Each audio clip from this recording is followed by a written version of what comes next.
સુરતના તલંગપુર વિસ્તારમાં જમવાનું બનાવતી વખતે ગેસ લીકેજ થતાં તરુણી 50%થી વધુ ગંભીર રીતે દાઝી ગઈ હતી, જેથી તેને સારવાર માટે નવી સિવિલ હોસ્પિટલ ખાતે ખસેડવામાં આવી હતી, જ્યાં તરુણીની સારવાર દરમિયાન મોત નીપજતા પરિવારમાં શોકનો માહોલ છવાઈ ગયો.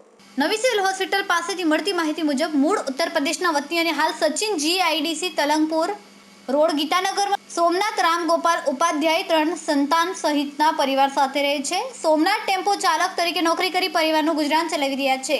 સોમનાથ પરિવાર સાથે ઘરના હોલમાં બેઠા હતા. તે દરમિયાન તેમની 15 વર્ષીય દીકરી વિદ્યા રસોડામાં જમવાનું બનાવતી હતી, ત્યારે અચાનક જ ગેસ લીકેજ થતાં દિવ્યાએ બૂમાબૂમ કરી હતી, જેથી પરિવારજનો દોડી આવી તેને 108 એમ્બ્યુલન્સ મારફતે સારવાર માટે હોસ્પિટલ ખસેડાયા હતા.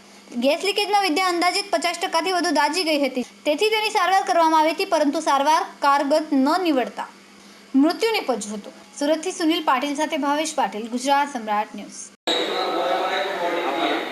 सोमनाथ राम गोपाल उपाध्याय।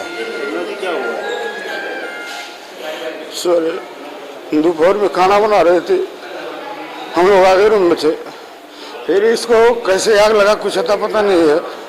फिर बाद में आग लगी है तो रोई है, चिल्लाए, तो हम लोग दौड़ के बुझाए हैं और पानी वाले डाले हैं। फिर बाद में एम्बुलेंस को फ़ोन किए हैं, एम्बुलेंस गया फिर हॉस्पिटल